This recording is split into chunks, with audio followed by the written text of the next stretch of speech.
Hello बच्चों, good morning to all, hello to all.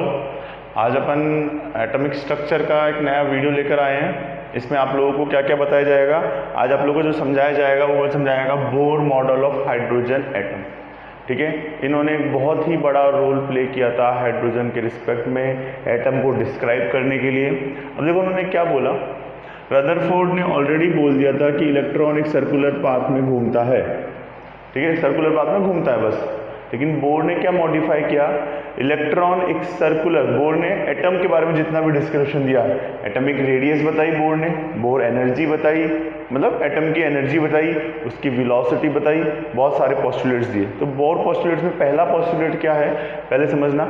उन्होंने बोला कि इलेक्ट्रॉन एक सर्कुलर, बट उन्होंने मॉडिफाई कर दिया, इलेक्ट्रॉन एक फिक्स्ड सर्कुलर पाथ में घूमता है। Fixed circular path, circular path में जो घूमता है फिक्स सर्कुलर पाथ होता है, मतलब हर एक की एनर्जी क्या होती है, फिक्स होती है। ठीक है, उसे क्या बोलते हैं, ऑर्बिट बोलते हैं। क्या बोलते हैं, ऑर्बिट बोलते हैं। बोर ने क्या बताया कि इलेक्ट्रॉन एक फिक्स सर्कुलर पाथ में रोटेट होता है। फिक्स सर्कुलर पाथ में रोटेट हो रहा है, उसे क्या बोलते हैं, ऑर्बिट कहते हैं।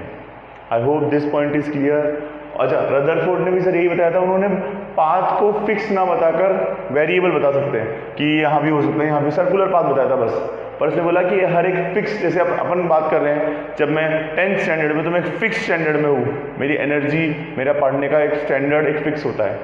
ठीक है, तो इलेक्ट्रॉन जब एक फिक्स सर्कुलर पाथ, अच्छा ग्रीक लैंग्वेज में जो है ऑर्बिट को बोलते थे कर्नल।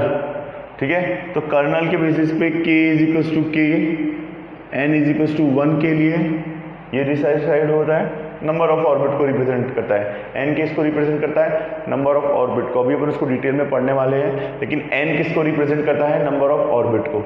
l के लिए n is equal to 2, m के लिए n इज इक्वल टू 3। मैं फर्स्ट वाले ऑर्बिट को नंबर 1 दे दिया, तो उसने ग्रीक में स्टार्ट हो रहा है k l m n o p q r s, इस तरीके से उसने बताया कि इलेक्ट्रॉन इस तरीके से रोटेट होता है। अब मैं बुक्स के पॉइंट आप लोगों को फर्स्ट पॉइंट बोर थियरी के हिसाब से सारे एक्सप्लेन करने वाला हूँ और इसी को अपन डिस्कस करने वाले हैं।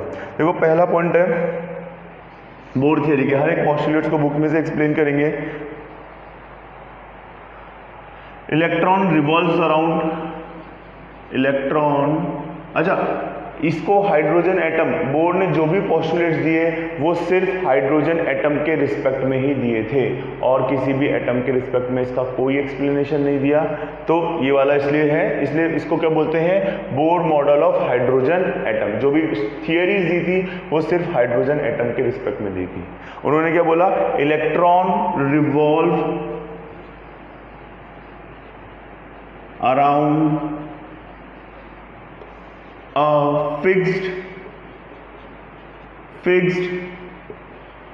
circular path is called orbit। कि इलेक्ट्रॉन एक फिक्स सर्कुलर पाथ में रोटेट होता है, उसे क्या बोलते हैं, ऑर्बिट बोलते हैं। ठीक है, और इसमें इसकी एनर्जी भी क्या रहती है, एनर्जी स्टेट इज फिक्स। ठीक है, या इसमें लिख लेना स्टेशनरी एनर्जी स्टेट। बुक में एक वर्ड लिखा हुआ है स्टेशनरी, तो स्टेशनरी का मतलब क्या हो गया, फिक्स एनर्जी स्टेट। ठीक है, ये वाला पॉइंट क्लियर है। फिर second point, electron revolves around a fix circular path is called orbit and stationary energy state, कि उसमें हर एक ऑर्बिट में जिसमें रोटेट होता है, इस तरफ उसकी एनर्जी फिक्स रहेगी, इस तरफ इसकी एनर्जी और फिक्स रहेगी। फिक्स मतलब इसमें घूम रहा है तो एनर्जी फिक्स है, इन दोनों के बीच में एक एनर्जी का डिफरेंस है, तो उसकी वैल्यू 5 है तो उसकी वैल्यू 10 है, तो डिपेंड करता है। इसकी वैल्यू भी कैलकुलेट करना सीखेंगे।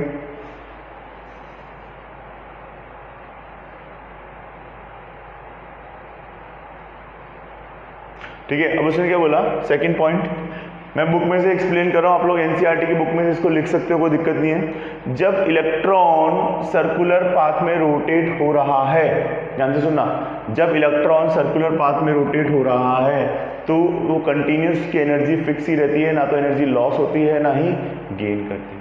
और जब इलेक्ट्रॉन एनर्जी गेन करेगा, सपोज यहाँ पे कोई इलेक्ट्रॉन है, ठीक है, एनर्जी गेन करेगा तो अब वो एनर्जी स्टेट से जंप करता है।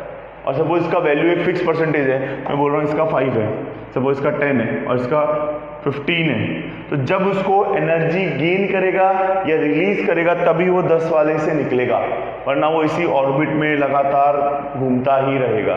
एनर्जी गेन करेगा तो वो किस में जाएगा, अपर में, और एनर्जी रिलीज करेगा, अच्छा एनर्जी किसकी फॉर्म में गेन करेगा, एनर्जी जनरली हीट की फॉर्म में गेन करता है, एनर्जी हीट की फॉर्म में गेन करके लोअर से हायर ऑर्बिट में जाता है, और एनर्जी रिलीज करके हायर से लोअर ऑर्बिट में जाता है।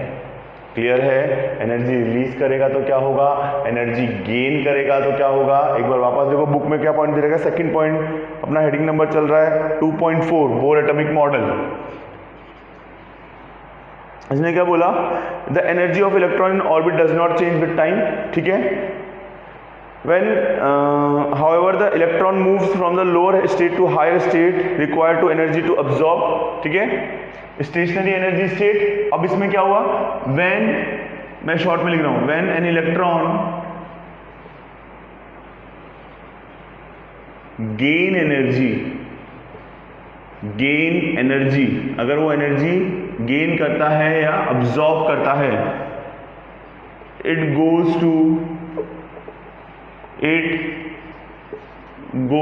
to lower energy to higher energy orbit। ठीक है, और जब वो रिलीज करता है, when an electron release energy,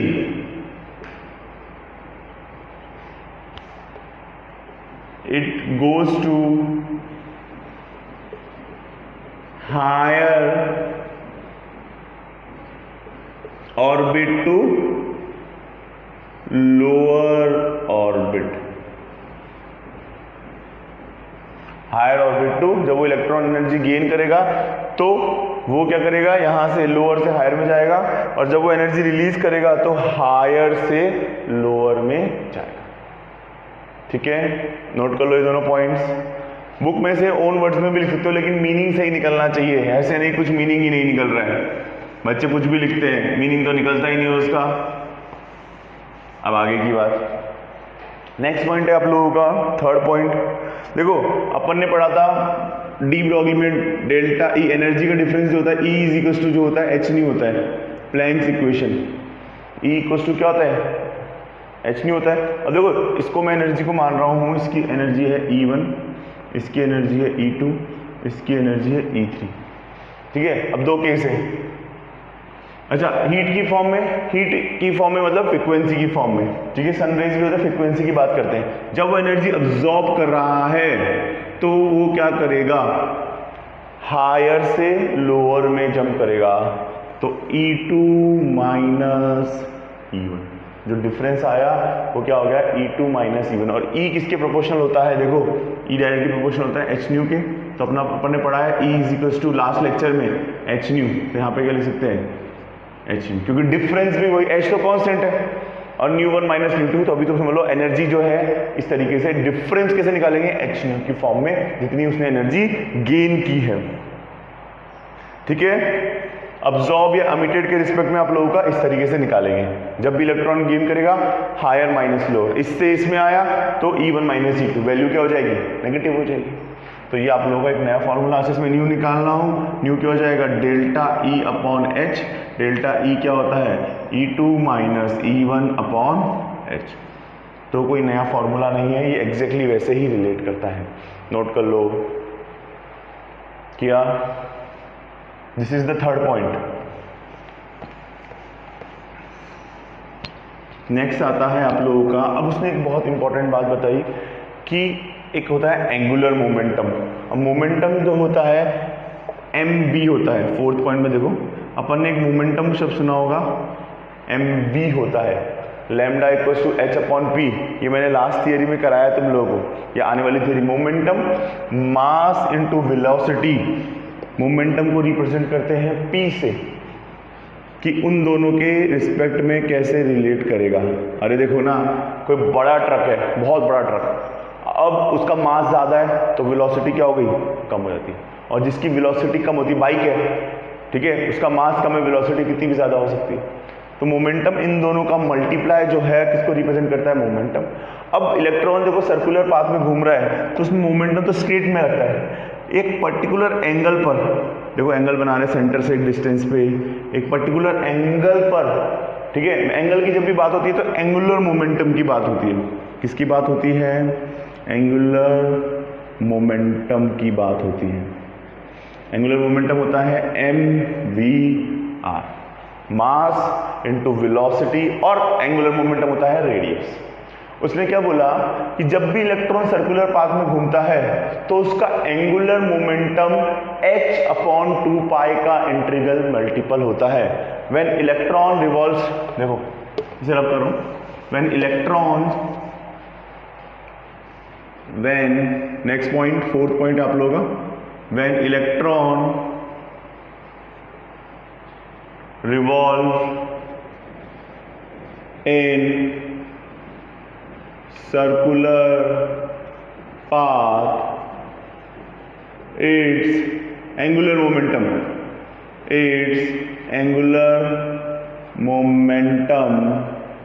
क्या होता है, mvr is the integral multiple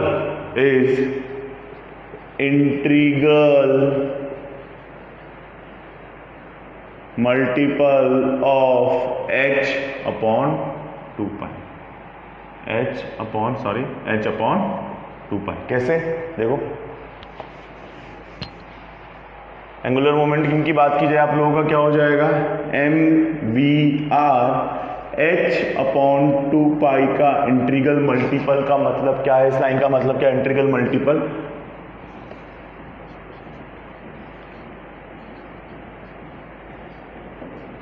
मतलब जैसे जैसे नंबर ऑफ ऑर्बिट बढ़ेंगे वैसे वैसे एंगुलर मोमेंटम क्या होता जाएगा, बढ़ता जाएगा। मतलब यहाँ पे मैं n को रिप्रेजेंट कर रहा हूँ, ठीक है। अच्छा, बोर्ड ने एक बहुत इंपॉर्टेंट बात, n क्या है, n represent the number of orbit. किसको रिप्रेजेंट करता है, नंबर ऑफ ऑर्बिट। इसको क्या बोल दिया, इंटीग्रल मल्टीपल बोल दिया। और इसे n को एक और बोलते हैं principal quantum number. Principal quantum number, quantum number क्या होते हैं ये अपन पढ़ेंगे, लेकिन अभी के लिए तुम्हें समझना है ये अपना किसको रिप्रेजेंट कर रहा है, प्रिंसिपल क्वांटम नंबर को रिप्रेजेंट कर रहा है। जब सर्कुलर पाथ में घूम रहा है तो क्या होता है, h/2π का इंटीग्रल मल्टीपल बोलता है। इसे h/2π का इंटीग्रल मल्टीपल क्या हो गया, नंबर ऑफ ऑर्बिट को रिप्रेजेंट करता है। इसे क्या बोलते हैं, प्रिंसिपल क्वांटम नंबर बोलते हैं। नोट कर लो, इसे क्या बोलते हैं, प्रिंसिपल क्वांटम नंबर बोलते हैं। नोट किया, क्लियर है।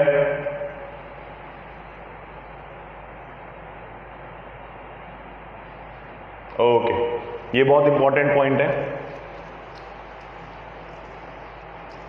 ये वैल्यू है कि हाँ भाई कैसे कैसे उसका एंगुलर मोमेंटम वेरी कर रहा है। फिर नेक्स्ट पॉइंट आप लोगों का आता है, ये हो गया आपके मोस्ट इंपॉर्टेंट पॉइंट्स। अब उसमें देखो स्टेशनरी स्टेट को प्रिंसिपल, पहला पॉइंट जो मैंने ऑलरेडी आप लोगों को बता दिया, बुक्स में और भी पोस्टुलेट्स दे रखे हैं, ठीक है, h/2π का। अच्छा देखो इन सबके डेरिवेशन भी है, bore energy, bore velocity, bore radius, सबके डेरिवेशन है। देखो एक चीज़ बात भाई, एक एक्स्ट्रा में तुम्हें बताता हूँ, पर बहुत अच्छी चीज़ है। उसने क्या बोला था कि इलेक्ट्रॉन जो है वो, रदरफोर्ड थियरी का ड्रॉबैक क्या था कि इलेक्ट्रॉन जब भी घूम रहा है तो एनर्जी अमिट कर रहा है और उसको न्यूक्लियस में गिर जाना चाहिए। रदरफोर्ड ने क्या बोला था, इसका ड्रॉबैक यही था कि इलेक्ट्रॉन जब सर्कुलर पाथ में घूम रहा है तो एनर्जी अमिट कर रहा है। एनर्जी अमिट कर रहा है मतलब भाई मैंने बोला था कि मैं घूम रहा हूँ तो मेरी एनर्जी रिलीज हो रही है, और लगातार एनर्जी रिलीज हो रही है तो एनर्जी मेरी धीरे धीरे डिक्रीज हो जाएगी। और डिक्रीज होने का मतलब क्या है, आप क्या होगे, अल्टीमेटली घूम घूम के न्यूक्लियस में गिर जाओगे, लेकिन ऐसा नहीं होता। इसको समझाया बोर ने, क्या उसने बोला कि इस तरीके से नहीं होता।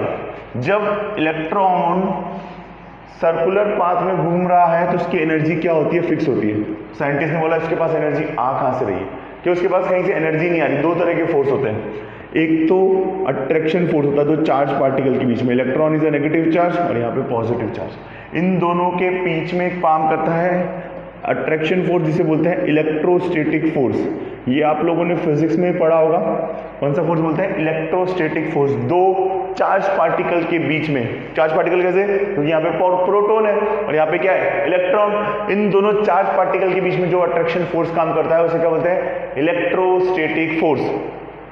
ठीक है, ये जो होता है मैं तुम्हें बता देता हूँ, Q1 Q2 bye R square होता है, ऐसा कुछ होता है। अभी सिर्फ सुन लो, डेरिवेशन में तुम लोगों के नहीं है फिर भी मैं बता रहा हूँ। अब कभी भी किसी चीज़ की फिजिक्स क्या बोलती है कि अगर मैं इस बोर्ड पे मुक्का मार रहा हूँ, ठीक है, अगर मैं बोर्ड को हिट कर रहा हूँ तो एक फोर्स मेरे पर अपोजिट में इक्वल मैग्नीट्यूड में काम करेगा। मैंने इसको मुक्का मारा, ठीक है, तो एक तो फोर्स इस तरफ से लगा और एक फोर्स को रोकने के लिए इक्वल और अपोजिट डायरेक्शन में कर रहा है, तो ये तो कर रहा है अट्रैक्शन फोर्स। और एक अपोजिट में फोर्स जो काम करता है उसे बोलते हैं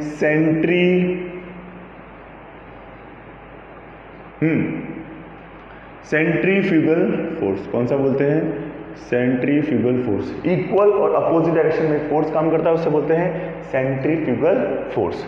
मतलब एक यहाँ पे काम कर रहा है इक्वल, तो इन दोनों का रिजल्टेंट देखो ऐसे लिखा जाता है फिजिक्स में। फिर अगर कोई यहाँ पे फोर्स काम कर रहा है, एक यहाँ पे अट्रैक्ट हो रहा है, यहाँ पे रिपेल हो रहा है, इसका रिजल्टेंट ऐसे। तो हर बार रिजल्टेंट जब निकालते हैं कि दोनों का रिजल्ट किधर जा रहा है, भाई एक इधर जा रहा है एक इधर जा रहा है, तो रिजल्ट क्या गया? बीच में गया। ठीक है, दोनों बराबर है तो रिजल्ट बीच में गया, इस तरीके से। तो इस तरीके से बीच में घूम के एक सर्कुलर पाथ बनाता है, तो ना तो उसकी एनर्जी रिलीज होती है ना कम होती है, क्योंकि दोनों तरफ फोर्स क्या है? बराबर काम कर रहा है। एक तरफ अट्रैक्शन फोर्स काम कर रहा है, एक तरफ रिपल्शन फोर्स, या उसे बोलते हैं सेंट्रीफ्यूगल फोर्स। ये आप लोगों की बुक में डिस्क्राइब नहीं दे रखा, और इनके डेरिवेशंस भी आते हैं, लेकिन डेरिवेशन कॉम्पिटिटिव में आते हैं, आप लोगों को सर करा देंगे। मैं आपको सिर्फ बोर्ड से रिलेटेड टॉपिक समझाऊंगा कि हाँ ये वाला फोर्स होता है। किसी को इंडिविजुअल समझना हो डेरिवेशन तो यू कैन आस्क मी, लेकिन इतना बड़ा डेरिवेशन आप लोगों को समझाने का कोई मतलब नहीं है। सिर्फ आप लोगों को फॉर्मूला ध्यान रखना है कि मैंने तुम्हें बताया कि वो सर्कुलर पाथ में क्यों घूम रहा है, क्योंकि एक दो तरह के फोर्स काम करेंगे, इलेक्ट्रोस्टैटिक फोर्स और एक सेंट्रीफ्यूगल फोर्स। इलेक्ट्रोस्टैटिक फोर्स नीचे की तरफ खींचता है, सेंट्रीफ्यूगल फोर्स ऊपर की तरफ उठाता है। That's it. ठीक है, अब नेक्स्ट पॉइंट, ये सब मैं बुक के पॉइंट्स आप लोगों को इजीली मिल जाएंगे। बुक में फर्स्ट पॉइंट है प्रिंसिपल क्वांटम नंबर। उसने क्या बोला? स्टेशनरी स्टेट n = 1 के लिए 1 2 3 एंड सो ऑन के लिए बोला। ठीक है, इसे प्रिंसिपल क्वांटम नंबर बोलते हैं।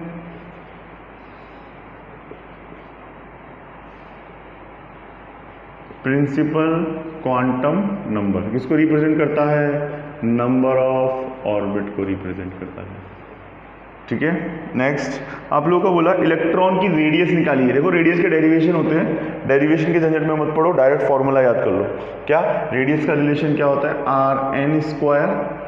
n² a0, और देखो n²/z होता है। एग्जैक्टली फॉर्मूला जो होता है n²/z। 99% कॉम्पिटिटिव के पॉइंट ऑफ व्यू से आप लोगों को ये आना चाहिए। बोर्ड के पॉइंट ऑफ व्यू से z क्या है? Atomic number. n क्या है? Number of orbit. और a0 की वैल्यू आप लोगों को बताई गई है। n की वैल्यू जो होती है n², a0 की वैल्यू बोली गई है 52.9 पिकोमीटर में लिए गई। पिकोमीटर वगैरह कन्वर्जन में स्टार्टिंग में सिखाया जाता है। एंगस्ट्रम में 0.529 एंगस्ट्रम होती है। तो देखो रेडियस जो होती है वो हमेशा n² के डायरेक्टली प्रोपोर्शनल होती है, और रेडियस जो होती है वो एटॉमिक नंबर, z किसको रिप्रेजेंट करता है? Atomic number. ठीक है, ये वाला रिलेशन तुम्हारी बुक में नहीं दे रखा, लेकिन ये होता है। तुम लोग पढ़ोगे तो ये चीज़ कहीं पे भी तुम पढ़ोगे तो तुम्हें ये वाला रिलेशन देखने को मिलेगा एक्स्ट्रा में। ठीक है, ये इलेक्ट्रॉन, इसका डेरिवेशन है, प्रॉपर डेरिवेशन है। एग्जैक्टली रेडियस की जो वैल्यू होती है ऐसा होती है, मैं तुम्हें बता दूं। n जो होता है n² h² 4π² mkze² होता है। रेडियस का एग्जैक्ट डेरिवेशन करोगे तो ये वाली वैल्यू आती है n² h² 4π² mkze²। n number of orbit, h is a Planck constant, pi की वैल्यू तुम लोग को पता है। मास ऑफ इलेक्ट्रॉन कितना था? 9.1 × 10⁻³ kg। k is a Boltzmann constant, 9 × 10⁹ होता है। z is a atomic number, और e इज इलेक्ट्रॉन पर चार्ज कितना होता है? 1.6 × 10⁻19। तो इसमें दो ही वेरिएबल होते हैं, एक तो n वेरिएबल होता है, बाकी एक z वेरिएबल होता है, बाकी सब कांस्टेंट होता है। तो उन सब की डायरेक्ट वैल्यू आप लोगों को यहाँ पे दे रखी है, तो इट इज बेटर कि आप लोग डायरेक्टली यही लर्न कर लें। ठीक है, ठीक है, ये वाली चीज क्लियर है। नेक्स्ट अब इन्होंने एक एनर्जी का एक रिलेशन भी दिया गया है। थर्ड पॉइंट में आप लोगों को क्या बताया गया, the most important property associated with the electron, energy of electron energy stationery state, कि जब भी किसी इलेक्ट्रॉन किसी ऑर्बिट में घूम रहा है तो इस वाले ऑर्बिट में उसकी एनर्जी क्या होगी, इस वाले ऑर्बिट में उसकी एनर्जी क्या होगी, इस वाले ऑर्बिट में एनर्जी क्या होगी, एक फिक्स्ड डिस्क्रीट ऑर्बिट में उसकी एनर्जी क्या होगी, इसके बारे में तुम्हें इस वाले पॉइंट में बताया गया है। एक फिक्स ऑर्बिट में उसकी एनर्जी क्या होगी। तो इसका जो फॉर्मूला है इसका भी डेरिवेशन है, ठीक है, डायरेक्ट मैं फॉर्मूला लिख रहा हूं, En जो होता है, अच्छा नेगेटिव साइन क्यों आता है, जब भी एनर्जी स्टोर्ड होती है, ठीक है, अगर एनर्जी स्टोर्ड है तो माइनस, और अगर वो रिलीज हो गई तो प्लस, ठीक है। आपका पोटेंशियल एनर्जी की बात करें, नेगेटिव साइन का मतलब वो स्टोर्ड है, एटम के अंदर स्टोर्ड है। भाई मेरी ये फोन है या ये मार्कर है, इसकी फिक्स एनर्जी है तो इसके अंदर स्टोर्ड है, इसको जलाएंगे तो एनर्जी क्या हो जाएगी, रिलीज हो जाएगी, ठीक है। हर एक सोल है ना, हर सोल का एक एनर्जी होता है, मरने के बाद भी बॉडी का वेट थोड़ा सही 10 ग्राम ही सही, लेकिन कम हो जाता है। उसका रीजन होता है कि अपन मानते हैं कि अपनी सोल का भी वेट होता है, जब सोल बॉडी रिलीज करती है, थोड़ा स्पिरिचुअल चले गए, लेकिन जब भी सोल रिलीज करती है तो बॉडी का वेट माइनरली कम होता है। वैसे ही इसमें एनर्जी मतलब स्टोर्ड है, इसकी वैल्यू जो आप लोगों को बताई 2.18, ठीक है, जूल में दे रखी है, और इसका रिलेशन जो होता है एग्जैक्टली Z²/n² हो सकता है। आप दोनों लिख सकते हो, कोई दिक्कत नहीं है, मैं बुरा नहीं मानूंगा। 2.18, ठीक है, इसकी वैल्यू होती है जूल पर एटम के रिस्पेक्ट में होती है। यहाँ पे मैं लिख रहा हूँ जूल पर एटम, जूल पर एटम होती है। RH इज अ कांस्टेंट, ठीक है, तो वहां से तुम लोगों का ये वाला वैल्यू होता है। Z is atomic number. अब पूरी कहानी में देखो हाइड्रोजन स्पेक्ट्रम के लिए निकला था, तो कहीं पे भी Z की जरूरत नहीं पड़ेगी, आप लोग सिर्फ N से काम चलेगा, तो तुम्हारा ये वाला एक रिलेशन काम आ गया। ये सारे फॉर्मूलेज हैं, पीछे न्यूमेरिकल है, मैं करवाने वाला हूं। न्यूमेरिकल्स के लिए जरूरी आप लोगों को फॉर्मूले आए, ठीक है, Z²/n², रेडियस का रिलेशन क्या होता है, नेक्स्ट लेक्चर में मैं करवाने वाला हूं, ठीक है। इसने क्या बोला, रिडबर्ग, अच्छा RH, ये इसकी वैल्यू को क्या बोल देते हैं, रिडबर्ग कांस्टेंट, RH इसको बोल देते हैं रिडबर्ग, RID बर्ग कांस्टेंट, क्या बोल देते हैं, रिडबर्ग कांस्टेंट, ठीक है, ठीक है। ये वाला फॉर्मूला, एक ही फॉर्मूले मैंने दोनों एक साथ बता दिए, बुक में ये वाला दे रखा है, ये भी इन्होंने बताया बाद में, तो मैंने ये वाली चीज़ आपको ऑलरेडी बता दी है। फिर है, it is also possible to calculate the velocity.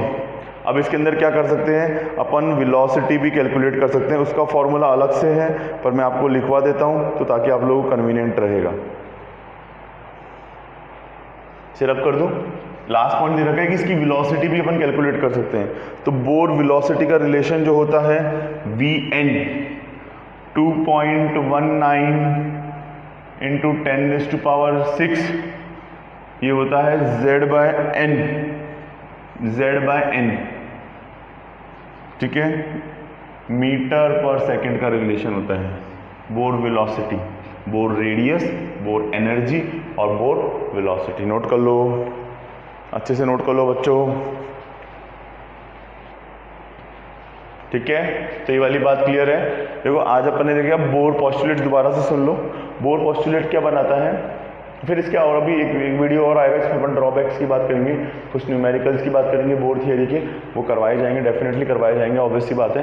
लेकिन एक बात समझो, देखो बोर पोस्टुलेट क्या बताता है कि उसने एक एटम को डिस्क्राइब किया कि एटम क्या होता है, एटम के अंदर इलेक्ट्रॉन होता है, कहाँ घूमता है, ऑर्बिट होता है, रेडियस क्या होती है, ठीक है। फिर एक फिक्स ऑर्बिट में इलेक्ट्रॉन घूम रहा है तो उसकी एनर्जी फिक्स होती है, ठीक है, स्टेशनरी स्टेट वाली बात कर दी। फिर अपन ने देखा कि इलेक्ट्रॉन, ध्यान रखना एनर्जी ज़्यादा, देखो सुबह सुबह एक चीज़ और ध्यान रखना, जब इलेक्ट्रॉन एनर्जी गेन करता है तो लोअर से हायर में चला जाता है, और एनर्जी रिलीज करता है तो हायर से लोअर में चला जाता है। अब लोअर में चला गया, देखो अगर इलेक्ट्रॉन लोअर एनर्जी में चला गया तो उसकी स्टेबिलिटी कम या ज़्यादा, स्टेबिलिटी कम नहीं होगी, ज़्यादा होगी, ध्यान रखना ज़्यादा लोअर में, क्योंकि अरे देखो सुबह सुबह एनर्जी ज़्यादा, कोई भी काम तुम फटाफट कर सकते हो, रात होते हैं एनर्जी कम, तो एनर्जी कम स्टेबिलिटी ज़्यादा, एनर्जी ज़्यादा स्टेबिलिटी कम, ठीक है। फिर एंगुलर मोमेंटम वाला बहुत जरूरी है, mvr इक्वल्स टू फिर तीनों के फॉर्मूले। यही बोर पोस्टुलेट्स है। आपको एक डायग्राम बनाना है। ग्रीक लैंग्वेज में कर्नल के रिस्पेक्ट में के रिस्पेक्ट में के एन एल एम एन की इस तरीके से अरेंजमेंट आप लोगों का किया गया। I hope this point is clear. ठीक है, तो आप लोगों को समझ में आ रहा होगा। नेक्स्ट लेक्चर में अपन बोर पोस्टुलेट से रिलेटेड इसके लिमिटेशंस देखेंगे और कुछ और इंपॉर्टेंट टॉपिक और कुछ न्यूमेरिकल्स भी देखेंगे। आज के लिए इतना ही बहुत है। Thank you from my side, all the best, bye bye, take care.